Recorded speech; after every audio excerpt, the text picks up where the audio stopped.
স্বাগত দূরপাঠের আজকের আয়োজন থেকে সাথে আছি আমি আয়েশা বুবলি।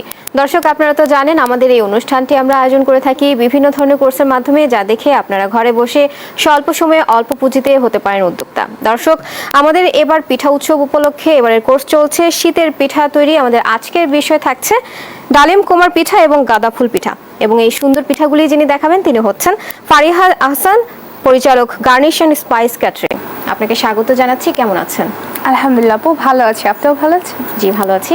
আমরা কোর্সে ফিরে যাব, তবে তার আগে দর্শকদের বলতে চাই, দর্শক আপনারা চাইলে আমাদের সাথে যুক্ত হতে পারেন আমাদের অফিসিয়াল ফেসবুক পেজ দেশ টিভি এন্টারটেইনমেন্টে। সেখানে আমরা সরাসরি লাইভে আছি। চাইলে আজকের পিঠা নিয়ে যে কোনো প্রশ্ন রাখতে পারেন, আমরা চেষ্টা করব সকল প্রশ্নের উত্তর দেওয়ার জন্য। চলে যাচ্ছি আজকের কোর্সে। আমরা তো আজকে দুইটি পিঠা শিখবো। আজকে প্রথমে কোনটি শিখবো? আমরা প্রথমে গাঁদা ফুল পিঠা বা গাঁদা ফুলটা শিখবো। খুবই একটা ইউনিক পিঠা। এই পিঠাটি তৈরি করতে কি কি উপকরণ লাগছে?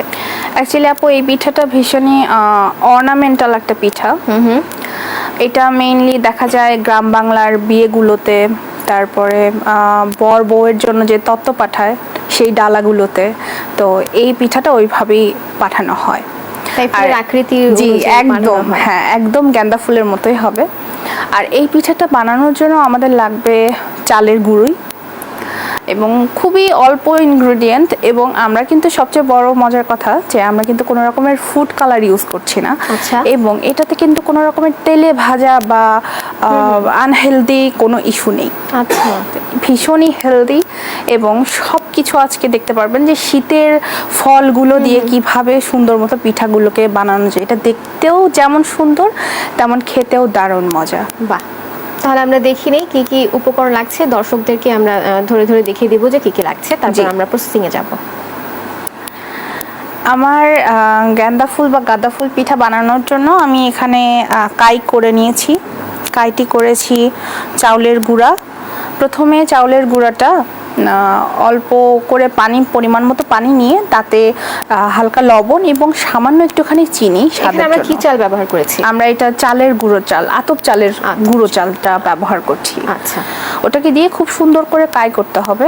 এখন আসলো কথা এই কালারটার। এই কালারটা কিন্তু আমাদের সম্পূর্ণ নেওয়া হয়েছে গাজর থেকে।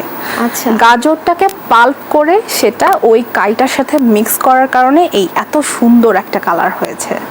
তো ওভাবেই আমরা কাইটাকে করে নিব। কাইটা কিন্তু প্রথমে দেখেন একটু স্টিকি থাকবে, যেহেতু গাজরের পাল্প আছে। তো এটাকে আমরা এই যে হালকা একটু চালের গুঁড়ি, প্রথমে আমরা দর্শকদের সুবিধার্থে বলে দিব যে কাইটি আমরা কিভাবে তৈরি করেছি এবং গাজরের পাল্পটা আমরা কিভাবে তৈরি করেছি। গাজরের পাল্পটা আমরা শুধু গাজরটাকে সেদ্ধ করে নিয়েছি, নিয়ে সেটাকে সুন্দর করে ব্লেন্ড করে নিয়েছি। ব্যাস, এটাই হয়ে গেল গাজরের পাল্প। তো এটাকেই গাজরের ওই যে আমরা যে কাইটা তৈরি করছি ওটার সাথে মিশিয়ে নিলেই ব্যাস হয়ে গেল আমাদের। আচ্ছা, এবারে একটু গাজরের পাল্পটা দেওয়ার কারণে কিন্তু একটা সফট ভাব আসে। তাহলে হয় কি, এক্সট্রা করে আপনার ময়দা বা অন্য কিছুই মিক্স করতে হয় না।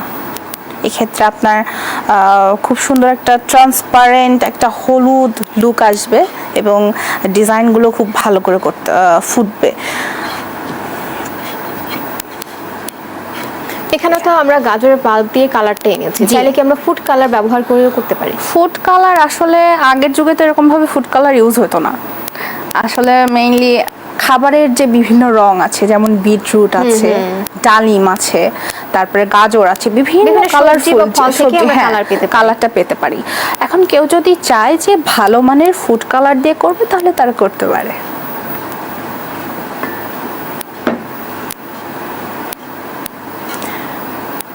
আমাদের কাইটা তৈরি হয়ে গেছে।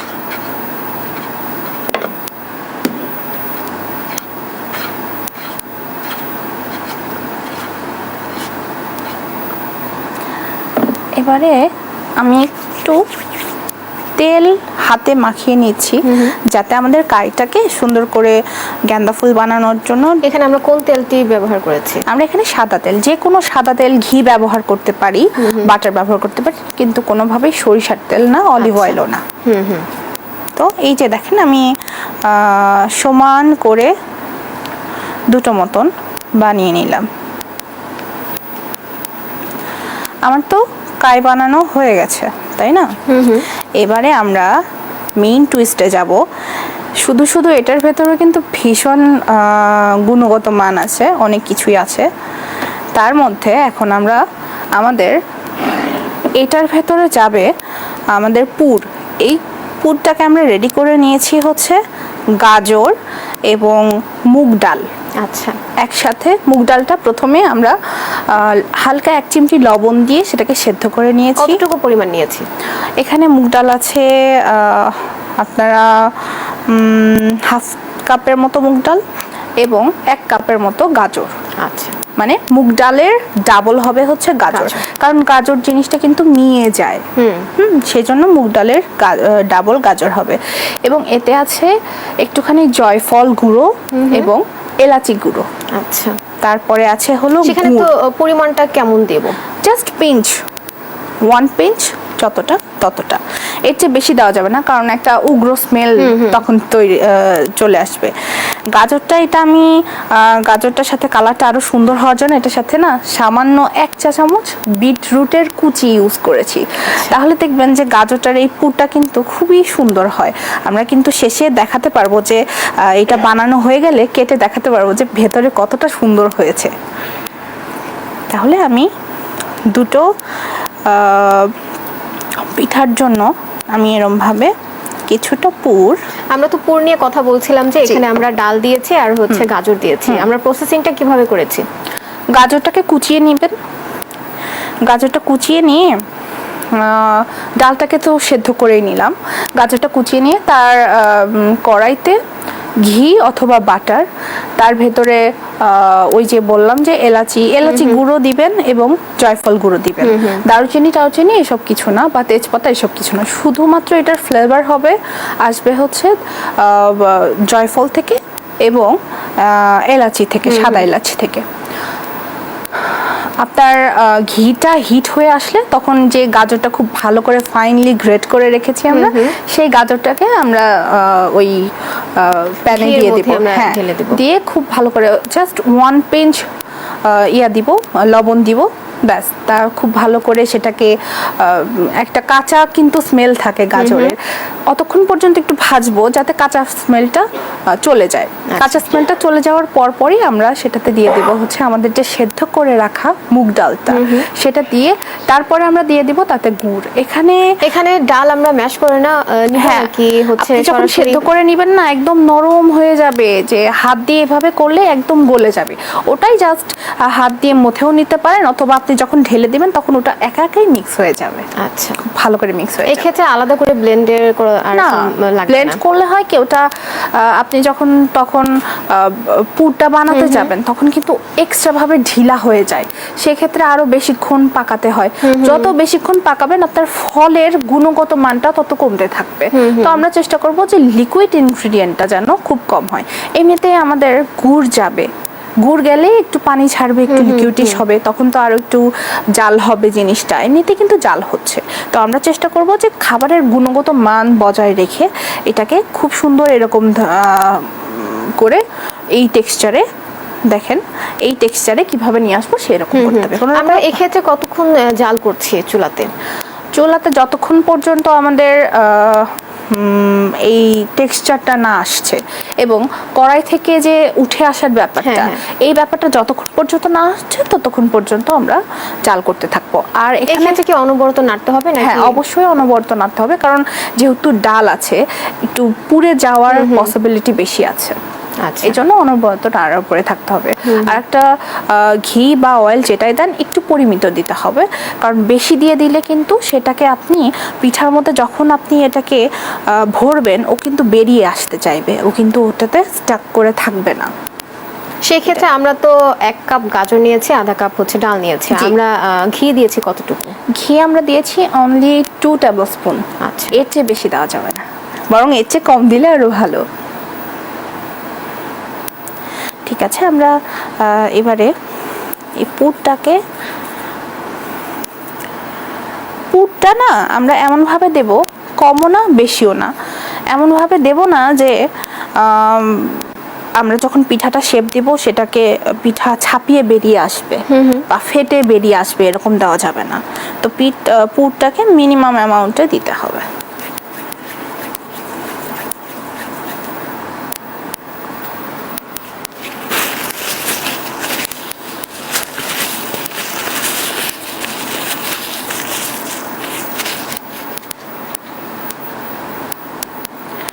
এবারে দেখেন আমি কিন্তু এটাকে জাস্ট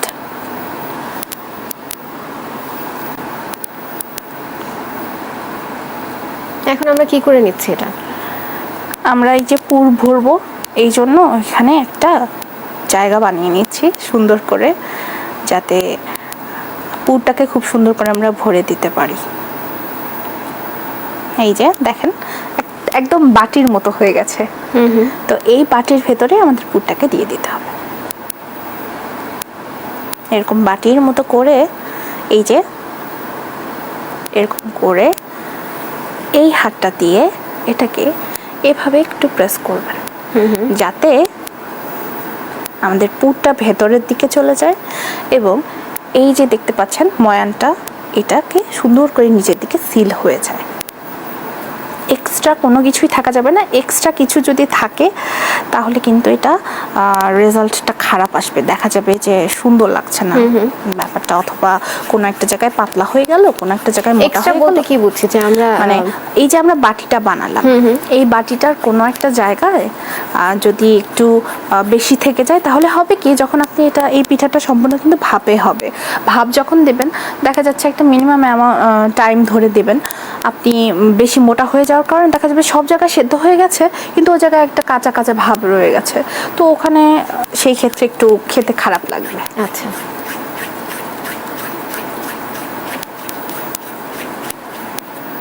এই ক্ষেত্রে কি শেপ আনার জন্য কোনো প্রসেসিং আছে যে কিভাবে আমরা আসলে রাউন্ডটা করব, যেহেতু এটা একটা ফুলের শেপ আসবে? জি, এটাই দেখাবো। এই ফুলের শেপটা আমরা সম্পূর্ণভাবে আনবো হচ্ছে আমাদের এই যে এরকম কিন্তু ফরসেপ থাকে। আচ্ছা, এই ফরসেপটা দিয়েই আমরা আমাদের ফুলের শেপটা আনবো। এই যে আমরা এইটা কিছুক্ষণ রেখে আমরা একটু এটাকে তেলের মধ্যে চুবিয়ে নিলাম, কারণ এটা তো আমরা চালের আটা দিয়ে করছি, এটা যদি ময়েশ্চারটা কোনোভাবে নষ্ট হয় তাহলে আমরা কিন্তু ডিজাইনটা সুন্দর করে তুলতে পারবো না। তো এই জন্য আমাদের তেলের ভেতরে সোক করে মানে একটু তেল ব্রাশ করে রাখতে হবে। এবারে আমরা আর একটা পিঠায় আবারও দেখিয়ে দিচ্ছি দর্শকের সুবিধার্থে অবশ্যই, যে কিভাবে আমাদের পুরটাকে খুব সুন্দর করে দেয়া যায় ভেতরে। প্রসেস তো অবশ্যই থাকে। এই যে আর একটা যেটা বিষয়, আমাদের এই যে কাইটা না খুব স্মুথ হতে হবে। যখন কাইটা খুব স্মুথ হবে তখনই কিন্তু আপনার এই ডিজাইনটাও সুন্দর হবে। মোট কথা সারফেসটা ভালো হলেই আপনি ডিজাইনটা খুব ভালো করতে পারবেন। এক্ষেত্রে কিন্তু আরেকটা বিষয় দেখা যাচ্ছে, আমরা কিন্তু আপনি এখন যে ময়ানটা করছেন এক্ষেত্রে কিন্তু আপনি ময়দা দিয়েছেন বা চালের গুঁড়ো দিয়েছেন। চালের গুঁড়ো দিচ্ছি কারণ এটা স্টিকি হবে, হালকা একটু স্টিকি হয়, যার কারণে তেল দিয়ে করলে হবে কি, যখন আপনি তেলের সংস্পর্শে যখন পুরটা আসবে তখন পিছলে পিছলে যাবে। তাই জন্য আমি এখন তেল নিচ্ছি না, এখন ডাস্ট করছি। প্রথম পর্যায়ে হচ্ছে আমরা চালের গুঁড়োটা প্রথম পর্যায়ে ডাস্ট করে নেব। প্রথম পর্যায়ে তেল দেওয়া যাবে না। ব্যাস, এই তো হয়েছে। এই যে দেখেন আমরা স্বামী কাবাবের মতো করে নিলাম। এবারে আমরা এই ধার দিয়ে এভাবে করতে করতে মানে ধারটা পাতলা করতে হবে, কারণ কি ধারটা পাতলা রাখতে হবে। এইটা মুড়ে আসবে, মুড়ে আসলে চতুর্দিকে ধার মুড়ে আসলে সেটা কিন্তু ব্যালেন্স হয়ে যায়, আর মাঝখানটা একটু মোটা রাখতে হবে। এখন আমরা একটা বাটির শেপ দিয়ে নেব। জি, এই যে সুবিধার্থে আমি আবারও দেখিয়ে দিচ্ছি।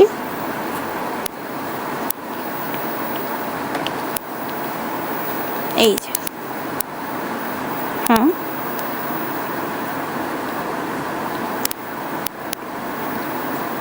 বাটির শেপের যে আকৃতিটা হবে এটা আমরা কতটুকু বড় দেব? এটা যে যত বড় করতে চায় পুর অনুযায়ী যে আমরা পুর যতটুকু অনুযায়ী, পুর হ্যাঁ। দিতে চাই। আসলে আমি তো এটা দেখাচ্ছি, এর চেয়ে একটু বেশি বড় করলে অতটা দেখতে ভালো লাগে না, এটা কিন্তু দেখতে বেশ ভালো লাগে। আবার ছোট গাঁদা করলেও ফুলের যে একটা মিডিয়াম সাইজ আছে মিডিয়াম সেটা সাইজটা অনুযায়ী আমরা সেটা করার অনুযায়ী। চেষ্টা করব। জি, আমরা বাকি অংশ দেখব, তবে তার আগে নেব একটা ছোট্ট বিরতি। দর্শক, সময় হলো একটা বিরতি নেবার, ফিরছি কিছুক্ষণ পর, সঙ্গেই থাকুন। বিরতির পর স্বাগত। আপনারা দেখছেন আমাদের নিয়মিত আয়োজন দূরপাঠ। আমাদের এবারে কোর্স চলছে শীতের পিঠা তৈরি। আমাদের আজকের বিষয় ছিল ডালিম কুমার পিঠা এবং গাঁদা ফুল পিঠা। আমরা প্রথমে দেখাচ্ছিলাম গাঁদা ফুল পিঠা। আমরা তো গাঁদা ফুল পিঠার যে একটা আকৃতি সেটা দিচ্ছিলাম। জি আপু, দ্বিতীয় পিঠাটা বানানোর জন্য আমি এই যে পুরটা আবারও একটু দেখিয়ে দিই কীভাবে ভরতে হবে। তো এই যে বাটিটা বানিয়ে পুরটাকে এভাবে এই হাতে এভাবে নিয়ে এটাকে এইভাবে দিয়ে এই হাত দিয়ে ঠেসে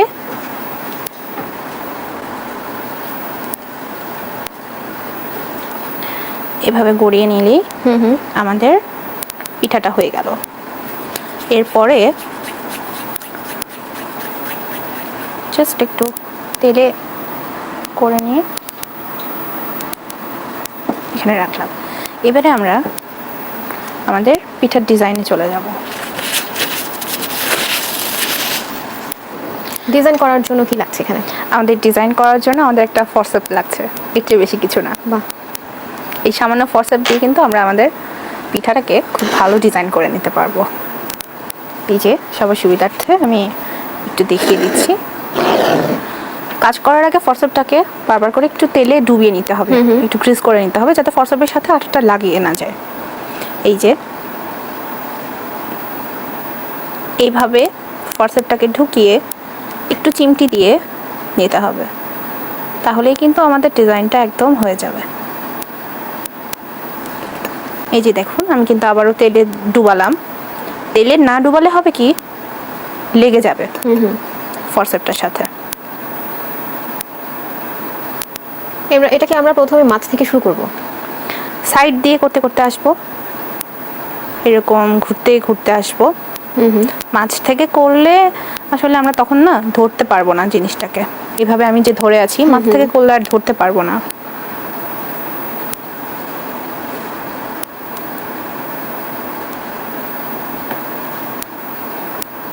বেশি কিছুই না, খুবই সহজভাবে, যে কয়েল আছে না, কয়েল যেভাবে ঘোরায় ওই একইভাবে জাস্ট এরকম এরকম করে ডিজাইনটাকে করে নিতে হবে।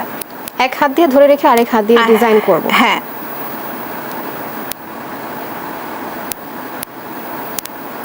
এই ডিজাইনটা প্রথমে দেখলে কিন্তু কেউ বুঝবে না যে কি ডিজাইন করা হয়েছে। ফরসেপ দিয়েও যে এত সুন্দর একটা ডিজাইন করা যায় এটা কিন্তু অনেকেই জানে না।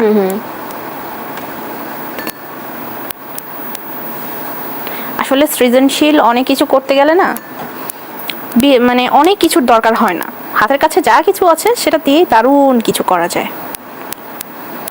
বলা চলে এই গাঁদা ফুল পিঠাটা আমাদের গ্রাম বাংলা থেকে বা আমাদের সোসাইটি থেকে প্রায় উঠেই গেছে। এই পিঠাটি যে আপনি তৈরি করেছেন, এই পিঠা তৈরি করতে আপনার কেমন খরচ পড়ে এবং কিভাবে বিক্রি করছেন, কত দিয়ে বিক্রি করছেন? এক একটা পিঠা আমি সেল করব 35 টাকা। আচ্ছা, এটাতে গাজর যতটুকু লাগছে, ডাল যতটুকু লাগছে, তার সাথে চালের গুঁড়ি লাগছে, সবগুলোর একটা ওজন অনুযায়ী দাম নির্ধারণ করে সেই দামটাই দাঁড়ায় আমার 35 টাকা পিস। আচ্ছা, এই যে দেখুন আপু, আমাদের কিন্তু গাঁদা ফুলটা হয়ে গেছে। গাঁদা ফুলের যে পাপড়ির ডিজাইন থাকে আমরা মূলত সেটাই করেছি। জি, সেটাই করেছি। আর একটা করব। এই পর্যায়ে কি আমরা এটাকে রেস্টে রাখবো নাকি হচ্ছে সরাসরি এখন? না, সরাসরি করতে গেলে হয় কি, ডিজাইনটা খুব সুন্দরভাবে ফুটে না, বসে যায়। একটুখানি 10-15 মিনিটের মতো যদি একটু রেস্টে রাখেন, এরকম গোল গোল করে রাখবেন, সবগুলো বানিয়ে নিয়ে তারপরে ফরসেপটা হাতে নিয়ে তারপরে একে একে ধরে ধরে এই ডিজাইনটা করে যাবেন।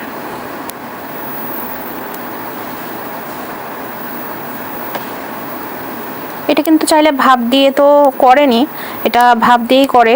আবার চাইলে ভাপ দেওয়ার পরেও যদি একটু চায় কেউ যে না আমি একটু হালকা করে ভেজে নেব ডুবো তেলে, ওটা কিন্তু ভাজতে পারে।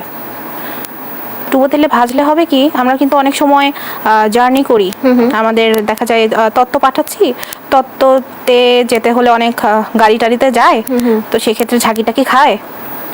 ভাপ দিলেও খুব একটা যে নষ্ট হয় তা না, ভাজলে হবে কি ওটা একদমই নষ্ট হবে না, একদম অনায়াসে বাইরে রেখেই 3-4 দিন খুব ভালো মতো খাওয়া যাবে। তাহলে বলতে পারি আমরা দুই ভাবেই হচ্ছে প্রসেসিংটা করে নিতে পারি, একটা ভাপ দিয়ে আর একটা হচ্ছে ভেজে। ভাজা বলতে ভাপ দিয়ে তারপরে ভেজে। আচ্ছা, এইভাবে আর কি আমাদের হয়ে গেছে। এবারে আমরা এটাকে ভাপ দিব। ভাপ দেওয়া বলতে আমরা যেভাবে মোমোটাকে স্টিম করি, অথবা আমরা ভাপা পিঠার যে পাতিলগুলো থাকে, অথবা তার চেয়েও যদি সহজ করে বলতে চাই, আমাদের সবার ঘরে কিন্তু রাইস কুকার আছে। তো সেই রাইস কুকারের উপরে কিন্তু আলু বেগুন ভাতে দেওয়ার জন্য একটা স্টিমার থাকে, তো সেখানেই একটু অয়েল ব্রাশ করে এগুলোকে বসিয়ে খুব একটা বেশি সময় লাগে না, 10 থেকে 15 মিনিট লাগে। 10 থেকে 15 মিনিটের মধ্যেই আমাদের এটা রেডি হয়ে যায়। ফাইনাল লুকটা দেখতে এমন হয়েছে, কিছুটা ভাপ দেওয়ার পর কালারটা একটু চেঞ্জ আসে। জি, গাঁদা ফুলের যে এক্সাক্ট কালার সেটা চলে আসে। বাহ, খুবই চমৎকার হয়েছে। আমাদের পরবর্তী যে পিঠা ডালিম কুমার পিঠা, সেটিতে এখন চলে যাব। জি, ডালিম কুমার পিঠা তৈরি করতে কি কি উপকরণ লাগছে? ডালিম কুমার পিঠা তৈরি করতে যেহেতু নাম ডালিম কুমার, সেহেতু আমাদের ডালিমই লাগছে। আর পিঠা সেটা কিন্তু কখনোই চালের গুঁড়া ছাড়া হয় না। তো সেক্ষেত্রে আমাদের চালের গুঁড়ো আর ডালিম, এটাই হলো আমাদের এই পিঠার মেইন বলা চলে বিষয়। তো ডালিম কুমার বানানোর জন্য আমাদের একটা কাই করে নিতে হবে। প্রথমে কাইটাকে পরিমাণ মতো পানি নিয়ে তাতে 1 চিমটি লবণ দিয়ে 1 চিমটি চিনি দিয়ে খুব ভালো করে বলক আসতে হবে। তারপরে আমাদের শুকনো যে আতপ চালের গুঁড়োটা আছে সেটাকে দিয়ে খুব ভালো করে নেড়ে সামান্য একটুখানি তেল দিয়ে ওটাকে একটু কিছুক্ষণ ঢেকে, হালকা যখন উষ্ণ গরম আসবে, হাতে সহ্য করার মতো গরম, ওরকম সময় খুব ভালো করে নিডিং করতে হবে, খুবই ভালো করে নিডিং করতে হবে। এতে করে এই ডোটা দেখতে পাচ্ছেন আমি ওভাবেই করেছি, সেই ডোটা ভীষণই সফট এবং এটা খুবই সফট হয়েছে। হ্যাঁ, সফট হবে এবং এটাকে নিয়ে আপনি যে ডিজাইন দিতে চাইবেন, যেভাবে শেপে গড়াতে চাইবেন, সেই শেপেই গড়বে। এটাতে আবার কাইতে কিন্তু একটু তেল দিতেই হবে, কারণ একটা সফট ব্যাপার থাকতে হবে।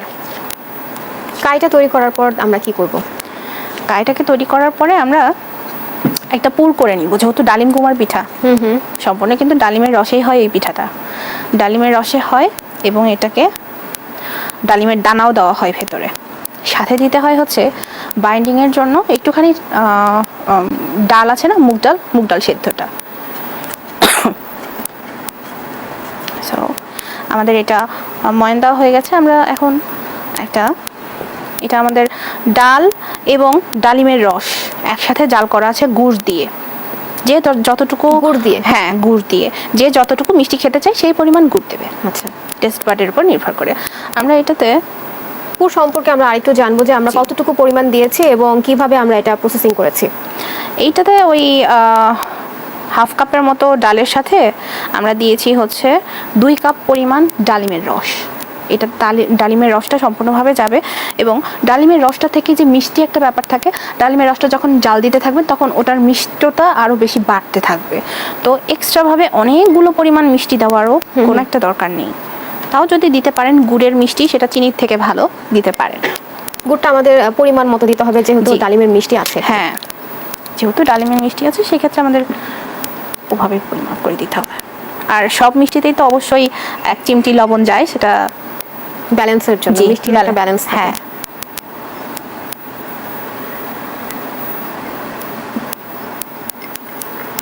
আমরা তো একটা পুর আগে থেকে তৈরি করে নিয়েছিলাম, এর সাথে আমরা ডালিমের যে দানা সেটা আবার দিয়ে দিয়েছি। আমরা ওই পুরের সাথে ডালিমের দানাটা মিক্স করিনি, কারণ ডালিম দানাটা কিন্তু পানি ছাড়বে এবং ওটা কিন্তু অক্সিডাইজ হয়ে যাবে বেশিক্ষণ মাখায় রাখলে। এই কারণে যখন কিনা আমি বানাবো পিঠাটা, তখনই আমি পুরের সাথে ডালিম দানাটা মিক্স করে রাখবো। আর ডালিম দানাকে মাখিয়ে একদম ভর্তা বানানো যাবে না, তাহলে কিন্তু পানি চলে আসবে, তখন পুরটা কিন্তু সেই ডোর ভেতরে থাকতে চাইবে না। আচ্ছা, খুলে আসবে, আবার ক্যাতক্যাতে হয়ে যাবে, সেটা টেক্সচারটা খুব একটা ভালো আসবে না।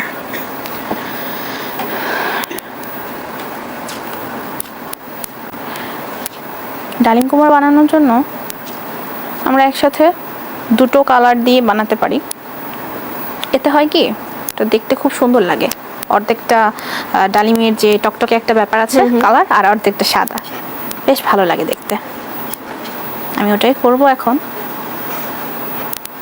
এক্ষেত্রে কি আমরা ময়ানের সাথে কোনো তেল ব্যবহার করেছি কিনা? না, এখন এই সাদা ময়ানটা করার সময় তেল ব্যবহার করেছি আমরা, খুবই সামান্য, এতটুকু সামান্য তেল ব্যবহার করতে হবে যাতে আমাদের এই ময়ানটা একটু সফট থাকে। কারণ আমরা পিঠা তো একবারে বানাতে পারি না, বানাতে একটু টাইম লাগে, বানাতে বানাতে যেন সেই পিঠাটার ময়শ্চার না নষ্ট হয়। আর চালের গুঁড়া দিয়ে কাজ করতে গেলে একটু তেল দিতেই হয়, নইলে আপনার ডিজাইনটা কোনোভাবেই ফুটবে না। এই যে দেখেন, ফলের রস দিয়ে চালের গুঁড়াটা রেডি করলে এই যে লাল যেটা কালারটা দেখতে পাচ্ছেন, আমি যে বললাম তখন যে আমি 2 কালার দিয়ে বানাবো ডালিম পিঠাটা, এটা কিন্তু খানিকটা সফট হয়েছে। আচ্ছা, তো এই সফট আমরা বাকি অংশ দেখবো, তবে তার আগে নিব আরেকটা বিরতি। দর্শক, সময় হলো আরেকটা বিরতি নিবার, ফিরছি কিছুক্ষণ পর, সঙ্গে থাকুন। দর্শক, বিরতির পর আবারও স্বাগত। আপনারা দেখছেন আমাদের নিয়মিত আয়োজন দূরপাঠ। আমাদের এবারে কোর্স চলছে শীতের পিঠা তৈরি। আমাদের আজকের বিষয় ডালিম কুমার পিঠা এবং গাঁদা ফুল পিঠা। প্রথমে আমরা দেখিয়েছি গাঁদা ফুল পিঠা, এরপর এখন আমরা দেখাচ্ছি ডালিম কুমার পিঠা। আমরা তো ডালিম কুমার পিঠার যেই শেপ সেটা দিচ্ছিলাম। জি, ডালিম কুমারটা বানানোর আগে 2টো কালার এক জায়গায় করে তারপরে বানাবো। আমি একটু চালের গুঁড়াটা ডাস্ট করছি, কারণ ডালিমের রস যখন কাইতে দেওয়া হয় তখন এটা কিন্তু বেশ নরম হয়ে যায়। আচ্ছা, তো এই জন্য একটু দিয়ে দিতে হয় পরবর্তীতে। এই জন্য গুঁড়ি আমাদের অনেক প্রয়োজন, যেখানে হচ্ছে একটু থিকনেসটা কমানোর জন্য। জি,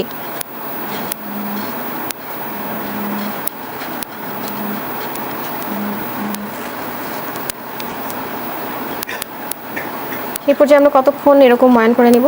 যতক্ষণ পর্যন্ত আমাদের মন মতো টেক্সচার না আসছে ততক্ষণ পর্যন্ত। এটা একটু শক্ত হবে, সেই পর্যায়ে বুঝতে হবে যে হয়ে গেছে এমন? জি জি জি, একটুখানি শক্ত হবে, মানে এইভাবে হাতে লেগে না আসবে যখন, তখন আর কি। কারণ ডালিমের যখন এটাকে রসটাকে যখন আমরা জাল করি তখন কিন্তু ওটাতে সুগার কোয়ান্টিটি বেশ বেড়ে যায়, আর যেটাতে সুগার আছে সেটাতে তো একটু পানি ছাড়বেই।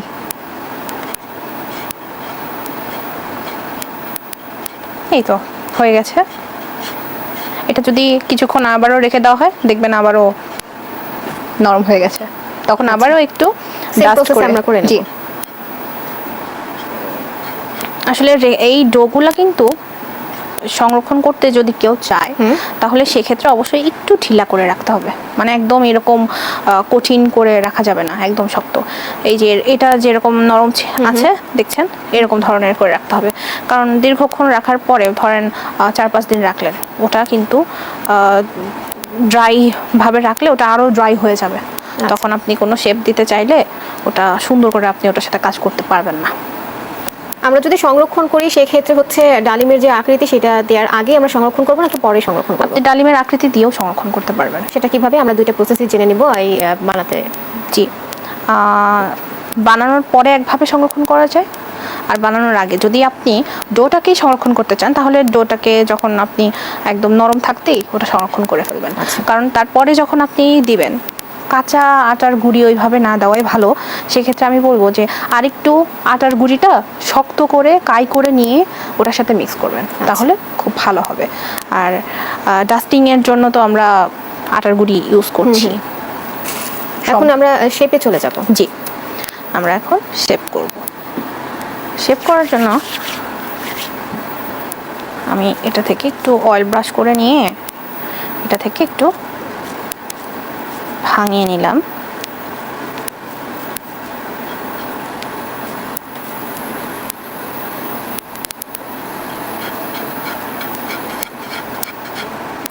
রাউন্ড শেপটা দিয়ে তারপরে হচ্ছে আমরা বানিয়ে নেব। জি,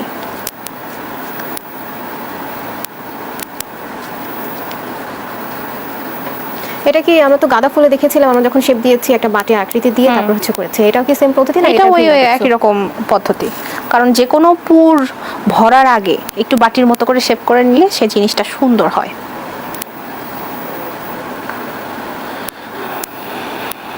এই যে দেখেন, এবারে আমরা যে পুরটা রেখেছিলাম এই পুরটার সাথে আমরা ডালিমের দানাগুলো রেখেছি। দেখেন ডালিমের দানাগুলো যেহেতু আমি আস্ত রেখেছি এবং একদম মাখিয়ে গলে ফেলিনি, সেজন্য কিন্তু এই ময়ানটা মানে পুরটা পানি ছাড়েনি। এটাকে যে কোনো শেপ আমি দিতে পারবো, হাতের মধ্যে নিয়ে খুব সুন্দর করে আমি করতে পারতেছি। এবং এই যে আমি এখন যদি আমি বসাতে যাই আমার পুরটাকে, খুব সুন্দর মতো আমার পুরটা কিন্তু বসে যাবে। দানাটাও কিন্তু দেখা যাচ্ছে। এটা যখন আপনি কাটবেন, এটার মধ্যে তো গুড় আছে, দানা দানা গুড় আছে, যখন আপনি ভাপ দিয়ে কাটবেন ওই গুড়টা তখন লিকুইড হয়ে যাবে, একটু গড়ে গড়ে পড়বে। ওটা দেখতেও অনেক সুন্দর লাগে, খেতেও দারুণ মজা লাগে। এই যে দেখেন সেম পদ্ধতি।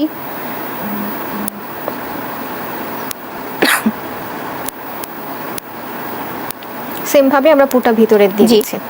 এইভাবে পুরটাকে ভেতরের দিকে দিবেন, এক হাত দিয়ে পুরটাকে ঠেলতে থাকবেন, আর এক হাত দিয়ে সারফেসটাকে এইভাবে করে পুরো যে ময়ানটা আছে এটাকে শেষের দিকে নিয়ে গিয়ে এই যে ব্যাস। এই জন্য তো আমরা যখন বাটিটা করে নিয়েছি মাঝের অংশটুকুতে একটু বেশি রেখেছি, যাতে আমাদের ওই পুরটা ভিতরে যেন ভালোভাবে জায়গা করে নিতে পারে। এই পর্যায়ে আমরা কি আরো একবার ময়দা দিব? আরো একবার ময়দাটা দিলে, এখানে কিন্তু আমি তেল দিচ্ছি না, কারণ এটার উপরে আবার ওই সাদাটা যাবে। আচ্ছা, যার কারণে তেলটা দিলে হবে কি, এটা যখন আমি দিব তখন আর সে থাকবেই না।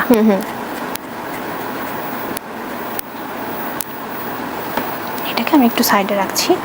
এবারে আমি এটাকে, আমাদের হাতে সময় কম আছে, আমরা চেষ্টা করব যে এই পিঠাটি দর্শকদেরকে দেখানোর জন্য কিভাবে আমরা তৈরি করেছি এবং ফাইনাল লুকটি কেমন হয়েছে। জি, সাদা যে আমরা এটা রেডি করছি, এটাকে দেখেন আমি এরকম করলাম, হালকা একটু লাল লাল হয়ে গেল না, এটা একটা মার্বেল ইফেক্ট দিবে। আচ্ছা, তো তখন দেখা যাবে একটু সাদা একটু লাল একটা মার্বেল ভাব হবে, ওটা দেখতে বেশ ভালো লাগে। আর ডালিম পিঠা ডালিমের মতোই দেখতে হয়, ভেতরটাও ডালিমের মতো দেখতে, বাহিরটাও ডালিমের মতোই দেখতে। পিঠাটি তৈরি করতে করতে জেনে নেব যে এই পিঠাটি যে তৈরি করছেন ডালিম পিঠা, এটি আপনি কিভাবে বিক্রি করছেন, কত দিয়ে বিক্রি করছেন? এটা 40 টাকা পিস করে বিক্রি করতে হবে, কারণ এটাতে প্রচুর পরিমাণে ডালিমের রস যাচ্ছে। 2 কাপ ডালিম মানে আপনার পুরো হাফ কেজি ডালিম, বা কখনো কখনো যদি ডালিমটার দানাগুলো খুব একটা রসালো না হয় 1 কেজি ডালিমই লেগে যাবে। তো সেই ক্ষেত্রে প্রাইসিংটা একটু বেশি পড়ে যাবে, যার কারণে এটা দাম ডালিমের কারণে দামটা কি করে নিব। ময়ান তো তোমাদের রেডি করে ফেলেছে। জি, আমরা এটাকে পাতলা মতন একটা রুটির মতো বানিয়ে নিব। আচ্ছা, এই কাজটি আমরা অতি দ্রুত করব। জি, বানানোর আগে আমি আরেকটু ডাস্ট করে নিলাম।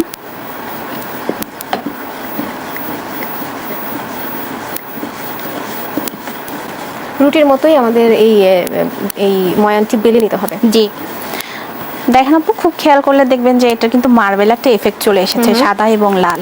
এটা কিন্তু এখনই দেখতে দারুণ লাগছে।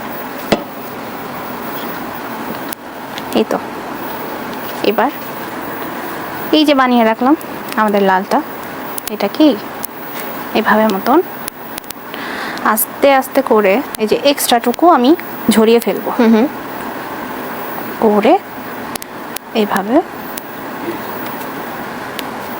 বল শেপ দিয়ে নিতে হবে। একদম ডালিম যেমন গোল হয় ওরকম।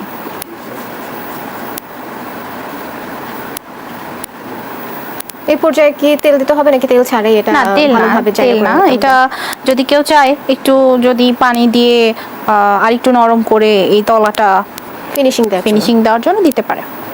আমারটা নরমই আছে তো এই জন্য আমি দিলাম না। আমরা এটা কেটে দেখিয়ে দিব যে ভিতরের অংশটুকু কত সুন্দর হয়েছে। জি, এটা আমাদের স্টিমে চলে যাবে। স্টিমে যাওয়ার পরে এটাকে আমরা স্টিম থেকে নামিয়ে, স্টিমটা সম্পর্কে যদি আমরা একটু ছোট্ট করে জেনে নিই। স্টিমটা আমাদের বাসায় সকলেরই তো রাইস কুকার আছে, তো রাইস কুকারের উপরে জাস্ট ওই স্টিমারটা বসিয়ে দিয়ে অয়েল ব্রাশ করে এরকম পিঠাগুলো বসিয়ে আমরা সেটা ব্যাস। আচ্ছা, আমরা যদি দুইটা পিঠে সামনে রাখি, সামনে রেখে দর্শকদেরকে দেখাই যে কি চমৎকার হয়েছে ফাইনাল লুকটা।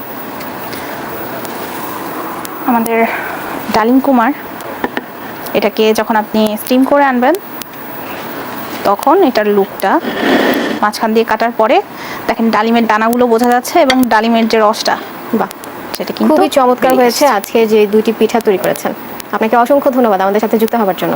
আপনাকেও ধন্যবাদ আপু। দর্শক, এই ছিল আজকের আয়োজন। দেখা হবে পরবর্তী পর্বে। সে পর্যন্ত সুস্থ থাকুন, ভালো থাকুন, দেশ টিভির সাথেই থাকুন। ধন্যবাদ।